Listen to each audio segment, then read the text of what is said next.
Good morning. আশা করব তোমরা সবাই খুব ভালো আছো আর সুস্থ আছো। আমিও খুব ভালো আছি। আজ হচ্ছে 5 অগস্ট, মঙ্গলবার। বাজে এখন ওই সকাল 8:30টার মতো। যাক, মঙ্গলবার যেহেতু তো সকাল সকাল চলে এসেছি। দুই ঘরের বিছানার চাদরটা আজকে চেঞ্জ করব। আর তাতানের না মঙ্গলবার করে প্রত্যেক দিন সকালবেলা পড়া থাকে, মানে সকাল দুপুর সন্ধে 3 বেলায় পড়া থাকে। কিন্তু আজকে সকালবেলা পড়াটা নেই। তার কারণ তোমাদের আগের ভাগে বলেছিলাম যে তাতানের আজকে লাইফ সায়েন্স পড়া থাকতো সকালবেলা, কিন্তু লাইফ সায়েন্স টিচার না আগে এক্সট্রা করে পড়িয়ে দিয়েছে। পড়িয়ে দিয়ে উনি এখন ছুটিতে আছেন। তো তাই জন্যই এখন এই পুরো একদম এই অগাস্টের শেষ পর্যন্ত এই সকালবেলা সায়েন্স পড়াটা ওর নেই। তো যাই হোক, দুপুরে আর সন্ধ্যেবেলা আছে। দুপুরে ম্যাথ আর সন্ধ্যেবেলা হচ্ছে হিস্ট্রি, তো সেগুলো তো যাবে। তো তাতানকে বললাম তুই একটু ডাইনিংয়ে বস, আমি এই ঘরের বিছানার চাদরটা চেঞ্জ করে নিই, কারণ ও এখন ওর স্কুলের প্রজেক্ট নিয়ে ব্যস্ত। তো এর আগের যে পরীক্ষাটা হলো, এর আগের পরীক্ষাতে কোনো প্রজেক্ট ছিল না, নর্মাল পরীক্ষাই হয়েছে 50-এ, ওটা স্পেশাল টেস্ট ছিল। তো এইবার যে টেস্টটা হবে এটাতে না প্রজেক্ট আছে। তো প্রজেক্ট থাকা মানে প্রচুর খাটনি, মানে প্রচুর লেখালেখি করে প্রজেক্টটা কমপ্লিট করতে হয়।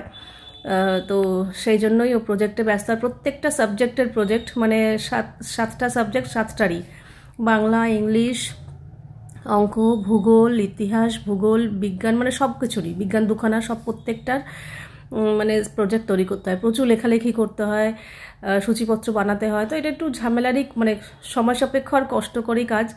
তো ওনা বলছে কি, মাম সবাই কি করছে, পড়াটাও সামলাচ্ছে আবার প্রজেক্টও কমপ্লিট করছে, কিন্তু আমি চাইছি প্রজেক্টটা এক নিঃশ্বাসে কমপ্লিট করে নিই, তারপর পড়াশোনা শুরু করবো। আমি বলছি এটা তো করলে হয় না, দুদিকটা সামলাতে হয়, দুটোই অল্প অল্প করে কর। বলছে না, আমার এখন জিদ চেপেছে, আমি প্রজেক্ট বলে দিন রাত ওই প্রজেক্ট নিয়েই পড়ে রয়েছে। একদম মাঝখানে পড়তে যাচ্ছে, টিচারের পড়াগুলো সামান্য সামান্য অল্প অল্প করছে, কিন্তু প্রজেক্ট নিয়েই ও পড়ে আছে। যাই হোক, খেতে ডাকলে খেতে আসছে না, আবার বলছে না বেশি রাত হয়ে গেলে ফোন পাবো না। ওর বাবা যখন শুতে যায় ফোন নিয়ে চলে যায়, ফোনটা রাখে না সাথে, মানে ওর কাছে আর কি, সারাদিন ফোনটা পায়।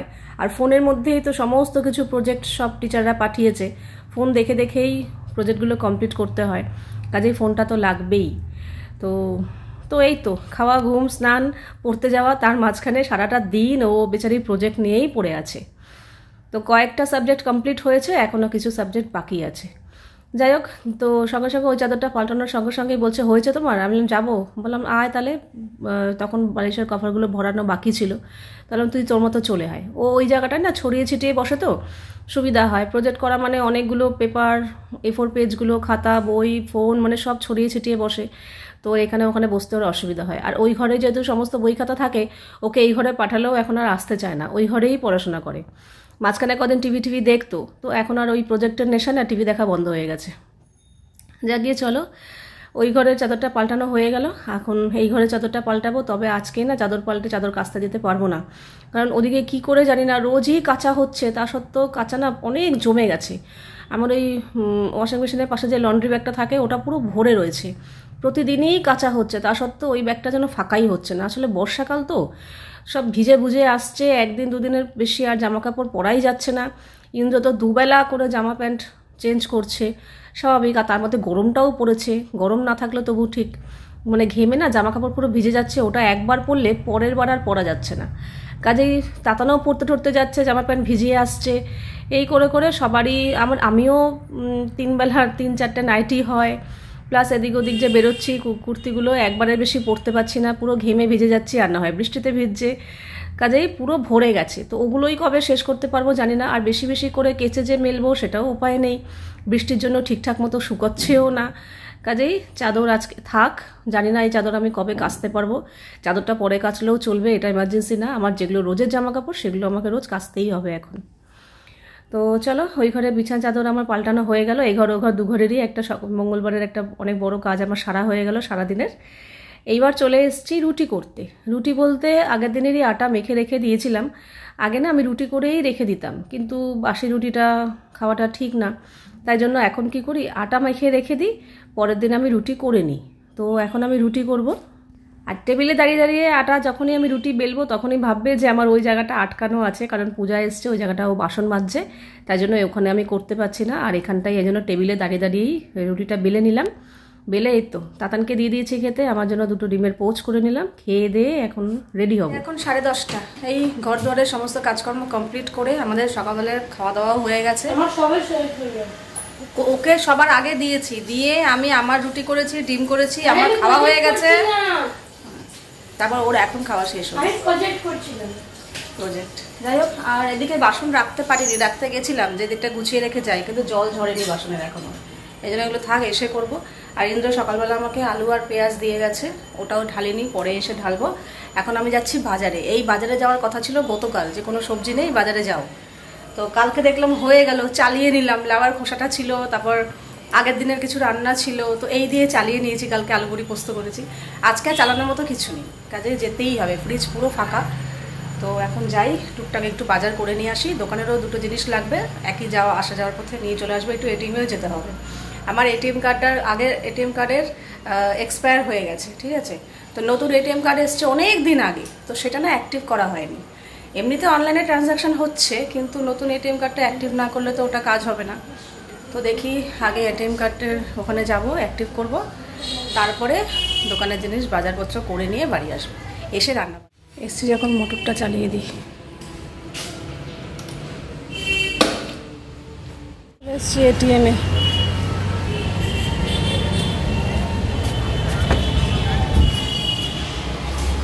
হয়ে গেছে এটিএমের কাজ, এবার যাব বাজারে।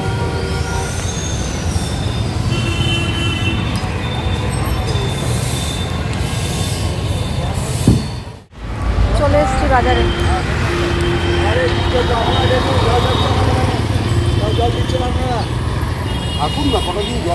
কাঁচা লঙ্কা কত করে? কাঁচা লঙ্কা 250 টাকা কিলো। আমাকে 250 কাঁচা লঙ্কা দাও।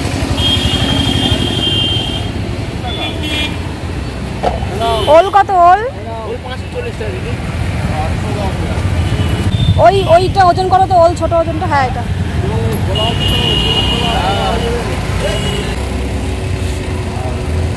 এতটা লাগবে না, তুমি আমাকে 500-র মতো দাও। হ্যাঁ, হাফ করে দাও।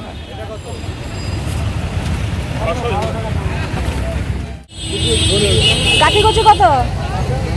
220, 320। এটা ডিস্ট্রিক্টের মাল, দিল্লির মাল, বোমের মতো বলে একটা দিন নিয়ে খেয়ে দেখুন। 1 কেজি কত দেবে? 1 কেজি কত দেবে? 75 টাকা নিতে পারি, এর কমে পারবো। সার্ফ এক্সেল লিকুইড পাউচটা আছে? 1 লিটার। 1 লিটার ফ্রন্ট লোড না টপ লোড? Top load. এটা top load Surf Excel liquid কত? পাউচ দেবেন। হ্যাঁ, আর একটা ফরচুনের রাইস ব্র্যান্ড অয়েল দিন 1 লিটারের। রাইস অয়েল একটা বাজার করে এই যে মোটর চালিয়ে দিয়ে গেছিলাম, এখন বন্ধ করে দিই, সময় হয়ে গেছে।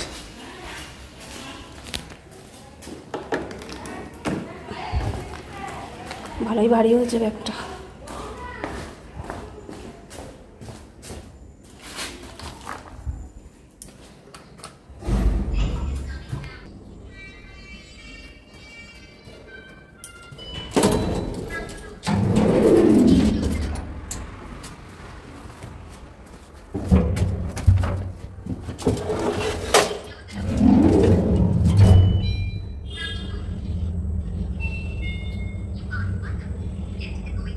বাজার থেকে এলাম, এখন বাজে 11:30, ঠিক আছে। আর প্রচণ্ড গরম বাবা, মেঘলা মেঘলা ওয়েদার, কিন্তু ভাবসানি গরম। যে জামাটা পরে গেছে একদম ভিজে চুপচুপে, কাচার জন্য বার করে দিলাম। 1 দিন না 2 দিন পরেছি। যাই হোক, আর রোদ কিন্তু খুব একটা নেই, মাঝে সাঝে একটু একটু রোদ উঠেছে, আবার মেঘলা হয়ে গেছে, কিন্তু তবু যেইটুকু রোদ আমার স্কিনে লেগেছে, আমার না স্কিন একদম রোদ সহ্য করতে পারে না। দেখো সমানে চুলকে যাচ্ছে, এই যে হাতের পাঞ্জা টাঞ্জাগুলো পুরো এসে চুলকে চুলকে লাল করে দিয়েছে। যে এগুলো সব এখন চুলকাচ্ছে, যেখানে যেখানে রোদ লেগেছে। এমনকি এই শীতিটাতে রোদ লাগে না, এই শীতিটা অবধি চুলকায়, মানে এরকম অবস্থা। একটু সূর্যের আলো যদি বেশিক্ষণ একটুখানি গেলাম লাগলো না, যদি মনে করো অনেকক্ষণ রোদটা লাগছে, তাহলেই আমার এরকম চুলকাতে থাকে, খুব বাজে। আর লাল হয়ে পুরো ফুলে যায়। যাকে সান অ্যালার্জি, সুখী শরীর। যাই হোক, ওখান বাজার থেকে এসে জামা কাপড় চেঞ্জ করে বাসন কোসন জায়গা মতো রেখে, ওই সকালে যে রুটি করলাম, রুটির কিছু বাসন ছিল সেগুলো মাজলাম, মানে চাটু বেলনি এগুলো। আর এখানে বাজার সব টেবিলে ঢাললাম, এগুলো এবার জায়গা মতো ঢোকাবো। আজকে কি রান্না করব, তারপর বাকিটা ফ্রিজে ঢোকাতে হবে। আলু আর পেঁয়াজ তো সকালেই দিয়ে গেছে এটা। আর আমি এখন আনলাম এই যে গাঁটি কচু, জিনিসের যা দাম বাপরে। একটা ওল আনলাম, অল্প কুমড়ো, আর এই যে এখানে উচ্ছে এনেছি, কাঁচা লঙ্কা, এখানে আছে ভেন্ডি, একটা বড় সাইজের পেঁপে এনেছি, বরবটি, ধনেপাতা, কাঁকরোল, ঝিঙে। এই হচ্ছে অল্প কিছু সবজি বাজার। আর আসার সময় দোকান থেকে একটা সার্ফ এক্সেল লিকুইড আনলাম, শেষ হয়ে গেছিলো, আর রাইস ব্র্যান অয়েল। ব্যাস এই কটাই জিনিস নিয়ে আসলাম। তো যেই সবজিগুলো রান্না করব আজকে সেটা বাইরে রেখেছি, আর বাকিগুলো এখন ফ্রিজে ঢুকিয়ে দেবো। আর সেই যে মটর ভেজানো ছিল, মটরটা করাই হচ্ছে না। দেখি আজকে বলবো সন্ধ্যাবেলা ইন্দ্রকে যে রাত্রেবেলা আজকে মটরটা করে ফেলি ঘুগনি, আর কতদিন রেখে দেবো বলো। তো আজকে না বাজারে শাক পেয়েছিলাম, কলমি শাক, লাল শাক, কিন্তু শাক না নিলাম না। বর্ষাকালের শাকটা আমার মনে হয় না খাওয়াই ভালো। এত বৃষ্টি হচ্ছে, আর শাক ঠাক তো জলা জায়গায় হয়, তো পোকামাকড় থাকে। বর্ষাকালটা যাক, তারপর আবার শাক খাওয়া যাবে। শাক খেতে আমার বেশ ভালোই লাগে। শুনেছি শাক ভালো লাগে খেতে, সেটা বলতে নেই, মা ঠাকুমার মুখে শুনেছি। তো কিন্তু যেটা ভালো লাগে সেটা কি করে বলবো না, কিন্তু ভালো লাগে জেনেও আজকে শাক চোখে দেখেও আনলাম না, ওই বর্ষাকালের জন্য। শুকনো ওয়েদারে শাক খাবো, বর্ষাকালে শাকটা আমার মনে হয় না খাওয়াই ভালো। তো যাই হোক, আর এখানে রান্না আমি বসিয়ে দিয়েছি। চাল মানে ডাল সেদ্ধ হয়ে গেছে, চালও রেডি করে রেখেছি। এবার একটু সবজি কাটছি, কেটে এক এক করে রান্না বসাবো। ওই একবারে গুছিয়ে তারপর রান্না বসাতে গেলে দেরি হয়ে যাবে। ওটা আমি এক সময় আগে করতাম, একেবারে সব রান্না গুছিয়ে মশলাপাতি বেটে বুটে সমস্ত কিছু রেডি করে তারপর।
তো ওদিকে উচ্ছে কুমড়ো ভাজা হয়ে গেছে, কচুটা বসিয়েছি, ভাতও বসিয়ে দিয়েছি। এটা করলেই আমার রান্না হয়ে যায়, ডালও হয়ে গেছে।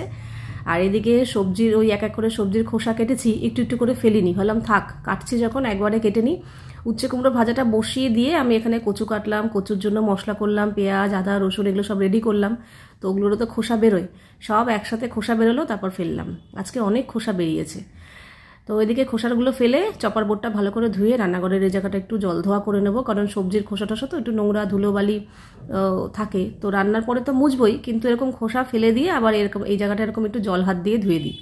তারপর কচুটা করতে করতে আমি আবার গেছিলাম বারান্দায়, জামা কাপড়ও মেলে দিয়ে এসেছি। এক ফাঁকে জামা কাপড় কাঁচা হয়ে গেছিলো অনেকক্ষণ আগেই, কিন্তু ভেবেছিলাম না, এখন জামা কাপড় মেলে সময় নষ্ট করবো না, একটা করে রান্না বসিয়ে দিই, রান্না করতেও তো সময় লাগে। তো কচুটা তো চাপা দিয়ে রাখতে হয়, তো চাপা দিয়ে রেখে আমি ওই বারান্দায় জামা কাপড়ও মেলে দিয়ে এসেছি। আর কচুটা সেদ্ধ হতে একটু সময়ই লাগছে, তারপরে একটু কষাতে হয়, কষিয়ে সেদ্ধ করতে হয়। তারপরে হলাম না, এবার আলু পেঁয়াজটা জায়গা মতো রাখি। আগের পেঁয়াজ খুব একটা ছিল না, একটার মতো ছিল, তবে হ্যাঁ আগের আলুর 3-4টে ছিল। তো নতুন আলুগুলো যেগুলো আজকে এনেছে সেগুলো নিচে রেখে আগের যে পুরনো আলু 3-4টে রয়েছে সেগুলো ওপর দিয়ে রাখবো, যাতে আগে ওগুলো শেষ হয়। আর আদা রসুন আজকে আর আনা হয়নি, আদা রসুন আগের ছিল। তো যাই হোক, পেপারগুলো একটু ঝেড়ে পুছে আবার উল্টে পাল্টে পরিষ্কার করে, মানে হাত দিয়ে ঝেড়ে আবার জায়গা মতো রাখলাম। ওলটা আজকে আর করিনি, ওলটা বাইরেই রইলো, ফ্রিজে রাখলাম না, কারণ ইচ্ছা আছে ওলটা কালকেই করে ফেলবো। তো ওলটা আর ফ্রিজে রাখলাম না। তো ব্যাস, এই তো রান্নাঘরের এবার কাজকর্ম সারা হলো। করে রান্নাঘর পরিষ্কার করে খাবার সব টেবিলে নিয়ে নিয়েছি। খাবারগুলো দেখিয়ে দিই একটু। এখানে ভাত করেছি, আর এই হচ্ছে উচ্ছে কুমড়ো ভাজা, এটা হচ্ছে ধনে পাতা দিয়ে ডাল, কালো জিরে ফোড়ন দিয়ে, শুকনো লঙ্কা ফোড়ন দিয়ে ধনে পাতা দিয়ে ডাল করলাম। সবসময় তো পেঁয়াজ দিয়ে করি, আজকে একটু অন্যরকম করলাম। এই হচ্ছে কচুর একদম শুকনো শুকনো কষা কষা তরকারি, আর গতকালকার একটু আলু বড়ি পোস্ত ছিল, ওটা একটু গরম করলাম। এই আজকে রান্না বান্না। বাজে এখন সন্ধ্যে 7:30। এই সন্ধ্যেবেলা আমি একটু চা নিয়ে বসলাম, দুপুরবেলা একটু সিনেমা টিনেমা দেখলাম টিভিতে। তারপরে বিকেলবেলা কাকান পড়তে বেরোলো, তারপরে ঘর দর পরিষ্কার করে ফ্রেশ হয়ে সন্ধ্যাবাতি দিয়ে জামা কাপড় ছিল সেগুলো গোছালাম, আর বাইরে পুরো সেজে গুছিয়ে আসছে মনে হচ্ছে, সমানে ঝলকানি মলকানি সবই হয়ে যাচ্ছে, গুরুম গুরুম করে ডাকছে, প্লাস আবার বিদ্যুৎও চমকাচ্ছে, মনে হচ্ছে আসবে জানি না। তো বারান্দার জামা কাপড়গুলো একটু কায়দা কদা করে মেলে আসলাম যাতে জলের ছাড়টা একটু কম আসে। একদম সামনের গ্রিলের সামনে থেকে একটু ভেতর দিকে মেলে দিয়ে আসলাম, এখনও তো ভেজা আছে, তোলার মতো অবস্থায় নেই। আর একটু চা করলাম এখন আমার জন্য, এই যে চায়ের সাথে এই নিমকিগুলো নিলাম। এগুলো নিমকি ঠিক না, কিন্তু ওই এরকমই আর কি, ভালো বেশ খেতে, চায়ের সাথে ভালো লাগে। আমি খাইনি এখনো পর্যন্ত, শুধু একটা দুটো খেয়েছি, কিন্তু চায়ের সাথে আজকে প্রথম খাবো। তো একটু চাটা খেতে খেতে একটু মোবাইলটা দেখি, মোবাইলটা দেখি, তারপর তো রান্নাবান্না যাবই। চা খেয়ে 2-3 মিনিট কিছুক্ষণ বসেছিলাম, তারপরে উঠে এসেছি রান্নাঘরে। আর বললাম না সেই মটরটা কবে থেকে বেচানো রয়েছে, ওটা করতে হবে। তো আজকে ইন্দ্রকে বললাম, বললো ঠিক আছে করে ফেলো, কিন্তু তার সাথে পরোটা করতে হবে, রুটি করলে খাবো না। ঠিক আছে তাই করব। তো মটরটা আমি সেদ্ধ বসিয়ে দিয়েছি অলরেডি, মটরের সাথে একটা মিডিয়াম সাইজের আলুও ছোটো ছোটো করে কেটে দিয়েছি, তাহলে না ঘুগনিটা একটু মাখো মাখো হয় একটু আলু দিলে আর কি। আর এখানে ময়দায় মেখে নিয়েছি সব একসাথে আলাদা করে, আর আটা মেখে রুটি করতে ইচ্ছা করলো না, ভাবলাম থাকি, সকালে তো একবার রুটি খেয়েছি, এখন ময়দা দিয়ে পরোটাই খেয়ে নিই। আবার আলাদা আলাদা করে ওর জন্য ময়দা, আমাদের জন্য আটা, সেটা আর করলাম না। তো এদিকে আমাদের তো ময়দা মেখেছি নর্মালি, কিন্তু ওর জন্য আলাদা করে আবার এরকম লাচ্ছার মতো করে রেডি করতে হয়, ও ওইভাবেই পরোটা খায়। তো ওর 3টে আমি ওইভাবেই রেডি করলাম, বাকি আমাদেরগুলো এমনিই রেখে দিয়েছি। তো ঘুগনিটা সেদ্ধ বসিয়ে দিয়ে আমি ওদিকে ময়দার কাজটা করে নিয়েছি, তারপরে এখানে মটরটাও সেদ্ধ হয়ে গেছে, ঘুগনিটা করে নিচ্ছি। ঘুগনি আমি এরকম সিম্পলভাবেই করি, পেঁয়াজ রসুন দিয়ে করি না। ইন্দ্র যখন বলে হ্যাঁ পেঁয়াজ রসুন দিয়ে করবে তখনই করি, না হলে না আমার ঘুগনি এরকম নিরামিষ খেতে ভালো লাগে, তবে হ্যাঁ পরে একটু পেঁয়াজ কুচি মিশিয়ে খেতে ভালো লাগে। তো একটু হিং ফোড়ন দিয়ে দিয়েছি, আর জিরে তেজপাতা শুকনো লঙ্কা যা ফোড়ন দেয়, তারপর তো আদা বাটা, জিরে বাটা, কাঁচা লঙ্কা, টমেটো বাটা, তারপর কিছু গুঁড়ো মশলা অ্যাড করেছি, করে নুন হলুদ এগুলো তো আছেই, দিয়ে হয়ে গেছে ফোটানো। নামানোর আগে একটু ভাজা মশলা দিয়ে দিলাম। ঘুগনি হয়ে গেছে, এই যে ঘুগনি একটু ঝোলঝোলি নামিয়েছি, কারণ ঘুগনি ঠান্ডা হয়ে গেলে না ঘন হয়ে যায়। আর ঘুগনির জন্য এখানে সব কুচিয়ে রেখেছি, পেঁয়াজ, কাঁচা লঙ্কা, ধনেপাতা আর শসা। একটু লেবুর টুকরো হলে ভালো হতো, কিন্তু লেবু নেই, পাতিলেবু আজকে বাজারে দেখিও নি, আনাও হয়নি। এগুলো একটু ঘুগনির ওপরে ছড়িয়ে খেতে বেশ ভালো লাগে। আর ইন্দ্র বলেছে পরোটা খাবে, তো আলাদা করে আমাদের জন্য আর রুটি বানালাম না আটার, একেবারেই পরোটাই করে ফেলবো। ময়দা মাখা হয়ে গেছে, ওর 3টে আলাদা করে আবার এইভাবে রেডি করে রেখেছি, ও এইভাবে পরোটা খায়, আমাদেরগুলো নর্মালি আছে। সব কিছু রেডি করে আধা ঘন্টার মতো সময় পেয়েছিলাম, ততক্ষণে আমি কিছুটা এডিট সেরে নিয়েছি। তারপরে ইন্দ্র আসলো, ওকে আবার একটু চা করে দিলাম, জল দিলাম, তারপরে কিছুক্ষণ বসে কথা বলে তারপরে এদিকে রান্নায় চলে এসেছি। ইন্দ্র আবার বলেছিল ডিমের ভুজিয়া করতে, তো ওর জন্য 2টো ডিমের ভুজিয়া করেছি। আর ঘুগনিটা একটু বেড়ে রেখেছিলাম গরম বলে, তো ওর জন্য পরোটাটা আগে করে নিচ্ছি। আর ঘুগনির মধ্যে এই তো পেঁয়াজ কুচি, শসা কুচি, লঙ্কা কুচি, ধনেপাতা কুচি এরকম ওপর দিয়ে মিশিয়ে খেতে ভালো লাগে। একটু লেবুর রস কিংবা তেঁতুলের টক হলে ভালো হতো, কিন্তু ইন্দ্র টক খুব একটা পছন্দ করে না, এই জন্য ওর কোনো ব্যাপার না। তবে হ্যাঁ পাতিলেবুটা থাকলে হয়তো বলতো দাও, কিন্তু পাতিলেবু নেই ঘরে। তো ওর খাওয়া হয়ে গেছে, ও খেয়ে শুয়ে পড়েছে। তারপরে এখন আমি আর তাতান বসছি, আর তাতান দেখো নিজের পরোটা ঠান্ডা হয়ে গেছে বলে আমার থেকে আবার চেঞ্জ করে নিল। তো চলো এই তো এখন দুজনে মিলে খেয়ে দে, আবার এখানে রান্নাঘরে বেশ কিছু কাজকর্ম আছে, এগুলো সেরে ফ্রেশ হয়ে তারপর এডিট যতটা পারি করব, ঘুম পেলে শুয়ে পড়বো। তো এইভাবেই কাটলো আজকের দিনটা, দোকান বাজার, 3 বেলা রান্না, ঘর দোর পরিষ্কার, সমস্ত কিছু সারাদিনের সংসারের কাজকর্ম, এইভাবেই আজকের দিনটা কেটে গেল। তো চলো আজকের ভিডিওটা এখানেই শেষ করছি, আবার দেখা হবে নেক্সট ভিডিওতে। ততক্ষণের জন্য love you all, good night and tata.